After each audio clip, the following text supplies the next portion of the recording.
Hello and welcome to Alan Stead Reviews. This is actually my first video.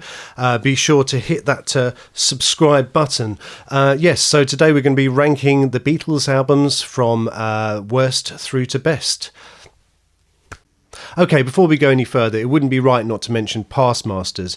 Now, this is a compilation album covering everything that was officially released by the Beatles during the period of time of them being together. That was not featured on the 13 albums I'll be ranking today.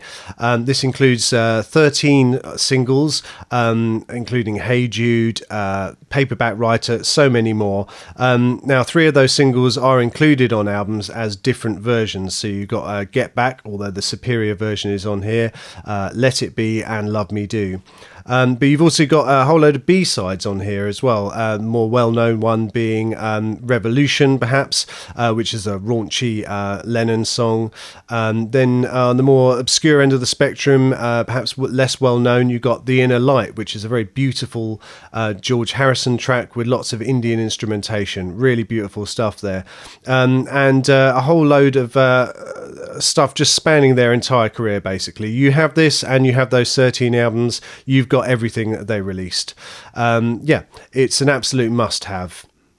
Mono or stereo? There's a bit of divide about this, but I'll make it really easy for you. The first 2 albums should definitely be listened to in mono. They're recorded on a 2-track recorder, which is not enough to make a decent stereo mix. You've got either stuff over there and stuff over there, nothing in the middle. It sounds whack if you listen to it in stereo, which is the commonly available version now. I implore you, get those early CD versions. Now, with the next 2 albums, I've got the mono versions, but they are better in stereo, I feel. After that, you've got Help and Rubber Soul, which are actually the remixed mixed stereo versions done by George Martin in the 80s. Now, I've not heard the original stereo versions, which he thought sounded a bit thin, but I'm perfectly happy with them. Revolver onwards, it's a no-brainer for me. It sounds so much better in stereo. I have heard some of the mono versions of certain tracks, mostly off Sgt. Pepper, but it doesn't sound good. It doesn't sound good at all. Now, from Abbey Road onwards, the Beatles themselves were involved in the stereo mix, whereas prior to that, they were always involved in the mono mix, and the stereo mix was done afterwards without them. So there is that argument, but honestly, basically from A Hard Day's Night onwards, listen to it in stereo.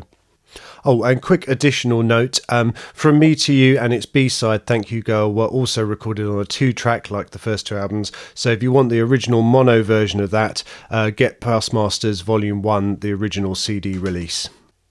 Okay, this is a very quick one. It's the UK versions. There's a whole host of reasons why the US butchered the Beatles albums in the 60s, and Revolver, for instance, had 11 tracks as opposed to 14 tracks. The Beatles hated this. I won't go into it. It's the UK versions. People do try and argue sometimes the other way.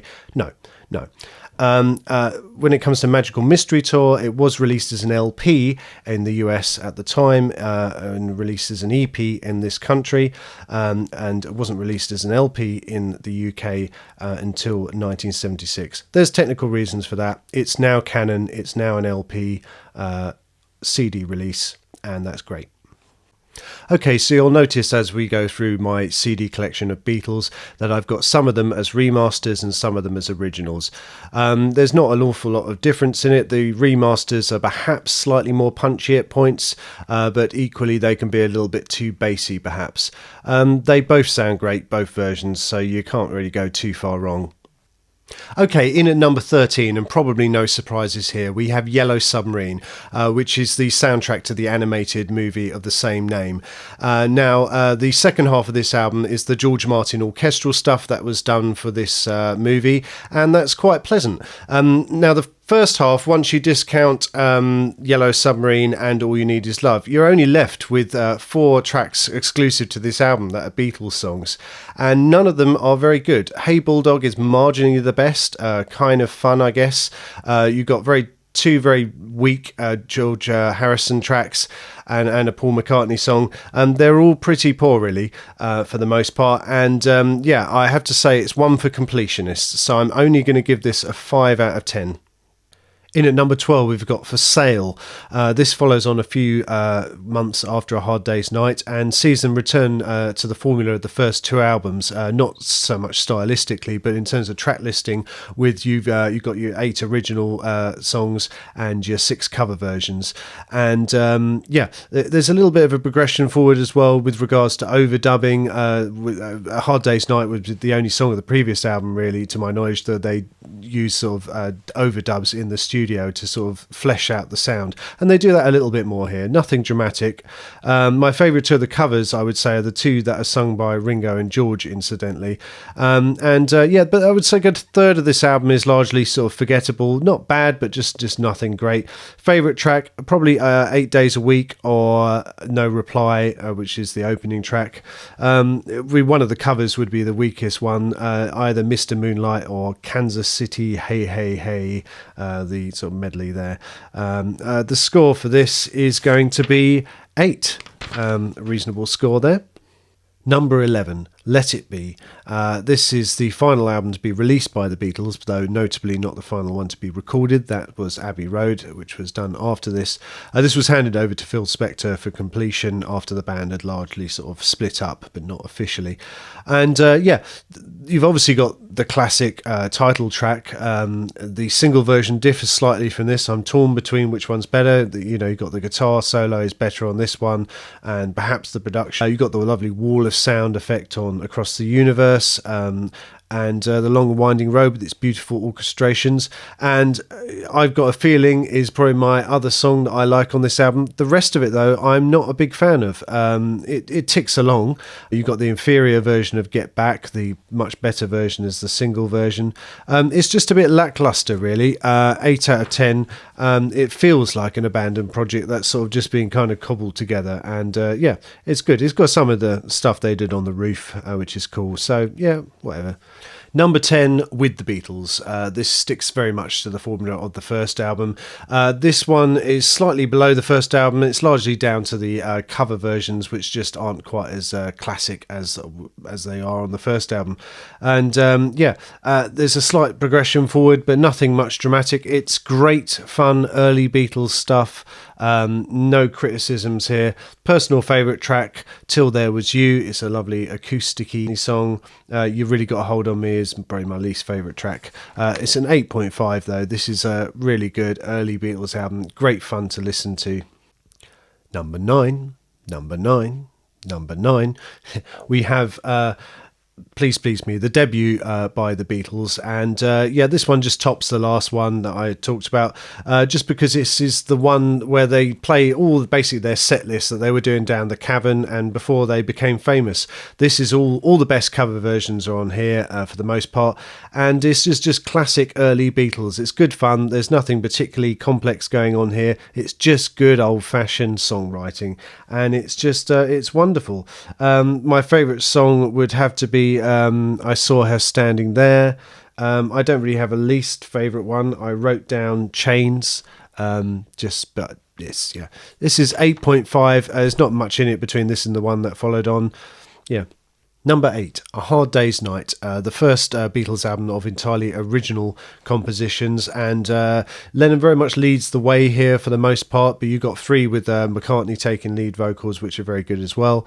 And it sees the Beatles at the start of their really big Beatlemania phase. It's all very fresh at this point, it's definitely, there's a bit of a sort of sonic step forward, but nothing dramatic. It's just, again, good fun Beatlemania songwriting. Favourite track I would say is Hard Day's Night. Least favourite track, When I Get Home, which just grates on me slightly for some reason, but that's not a biggie. Not saying I dislike it. 8.5 for this. Right, the positions of these next 3 albums are really interchangeable for me, but I've gone with this. Helpin' is number 7, this sees the band moving into sort of more folky territory, and definitely progressing their sound forward a bit from the previous albums. And I obviously got a few experiments with the instrumentation coming in. I think this is as much as a step forward as the next album was a step forward from this. My favourite track is Yesterday. And my least favourite track is the only cover version on here, which is Dizzy Miss Lizzie, which concludes the album and feels like a bit of a farewell to their early days. A 9.5, a definite step up from stuffs that they've done so far. Number 6, Rubber Soul. This is again another step forward for the band. Hints of that sort of psychedelic sound beginning to creep in, but not really significantly. I think at the time it was more revolutionary. This inspired Brian Wilson to do Pet Sounds, which then in turn inspired the Beatles to do Revolver after this. So I think at the time it was more significant stylistically. Now it just sort of just sounds like a really good album. My favourite song on here is In My Life, which is a beautiful song with that wonderful little George Martin piano section in there. Least favourite track, Run for Your Life, which apparently John Lennon doesn't like either. It's just a bit male chauvinist, actually. This is a 9.5. Nothing really in it between this and Help. Okay, I've gone with this album above the other two because it's psychedelic, it's weird, and the highlights alone make it worthy of being this high up. Magical Mystery Tour. My favourite track off here is Strawberry Fields Forever. Very interesting story about the how that song was produced, which is worth checking out.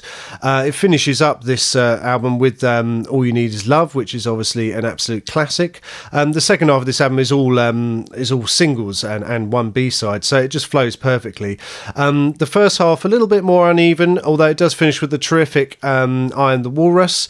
And now the mix of that is a bit odd. It sort of has this weird stereo mix to begin with, then goes dual mono, which makes it sound washed out and weird before kind of going side to side and fading out. There's technical reasons for that. My preferred mix of this, which sounds a lot more solid, is actually on the Love album, which is really worth checking out. Perhaps a bit of a controversial opinion there, but there you go.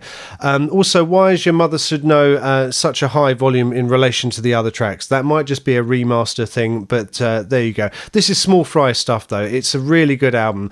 My least favourite track I would say is Blue Jay Way. There's a George Harrison track which just doesn't quite work for me. It's a sort of a mystical song of his which tries to emulate some of the stuff he's done before, and it doesn't work quite as well. I'm going to give this a 9.5 though. It's a terrific album. Okay, in at number 4 we have the White Album.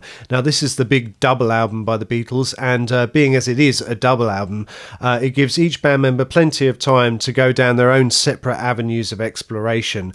You notice a sound of John Lennon heading towards the more angsty kind of vibe that you sort of hear in his solo work later on. It really begins with this album. But there's so many different styles that each of them explore, like a kind of Baroque-esque stuff, to a bit of country, to folk, to your usual pop rock stuff, to Helter Skelter has even got a touch of metal before metal was even a thing. Revolution 9 is just out and out avant-garde, which a lot of people are not such a fan of, but I think is absolutely wonderful. It's just utterly crazy.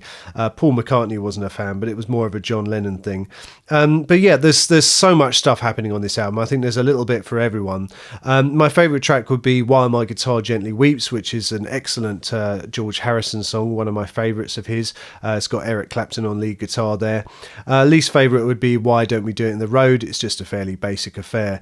Largely it steps away from the psychedelia of the previous 3 albums. But it does make nods towards that as well, and it's sort of more live in the studio sort of feel to a lot of the tracks, but like I say, with plenty of experimentation.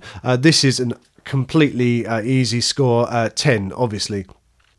In at number 3 we have Abbey Road, the Beatles' final album they recorded together, and by far the best production-wise, because the Beatles were involved with the stereo recording of this album from start to finish. So, what they were hearing is what we now get. There is not a weak moment on this album, so there's no best or worst track. Well, there is a best track, my personal favourite being Here Comes the Sun, which is a popular favourite among Beatles fans, a George Harrison song. You've got the medley in the second half of the album, which just was a load of incompleted songs by by McCartney and Lennon, and they just glued them all together, and it flows wonderfully. There are no weak links. The only thing I would criticise, if anything, is that perhaps the end of "I Want You So Heavy" goes on for a little bit too long without a new element coming in, perhaps a bit more distortion or something coming in. It's a killer riff and it's great. It's really really good. But yeah, this is Small Fry stuff. Obviously a 10. You know this already. On to the next one.